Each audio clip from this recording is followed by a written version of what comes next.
সারদা কাণ্ডে ফের সূর্য নিশানায় মমতা। এদিন বর্ধমানে দলীয় জনসভায় সূর্যকান্ত মিশ্রর কটাক্ষ। রাজ্যপাল বলছেন রাজ্যে ৩ লক্ষ চাকরি হয়েছে, কিন্তু মুখ্যমন্ত্রী বলছেন ৭ লক্ষ চাকরি হয়েছে, বাকি ৪ লক্ষের হিসেব মিলছে না। তাহলে কি ৪ লক্ষের মধ্যে সারদার এজেন্টরাও রয়েছেন? প্রশ্ন বিরোধী দলনেতার। রাজ্যপাল বলছেন ৩ লাখ, সেটাও আপনি লিখে দিয়েছেন, আর আপনি বলছেন ৭ লাখ, সেটা কেন লিখে দেননি? ফারাক তো ৪ লাখ, কোথায় বুঝতে পারছি না। এখন মনে হচ্ছে এই যে সব এজেন্টদের বাড়ি ছেড়ে পালাতে হয়েছে এই চিটফান্ড কাণ্ডের পর, সেই ৪ লাখ ওদের মধ্যে ঢুকিয়ে দিয়েছিলেন। বিরোধী দলনেতার অভিযোগ, সারদা কাণ্ডে শাসক দলের নেতা মন্ত্রীরা জড়িত। তৃণমূলের চিটফান্ড, আর তৃণমূলের চিটফান্ড বলে বিশ্বাস করে আপনি টাকা রেখেছিলেন ওখানে।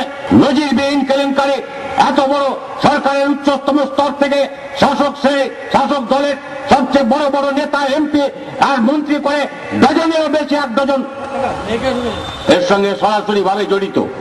এদিন সিপিএম এর ওপর তৃণমূলের হামলার অভিযোগে বর্ধমান স্টেশন থেকে টাউন হল পর্যন্ত মিছিল বের করে সিপিএম। মিছিল শেষে টাউন হলে জনসভায় যোগ দেন সূর্যকান্ত মিশ্র।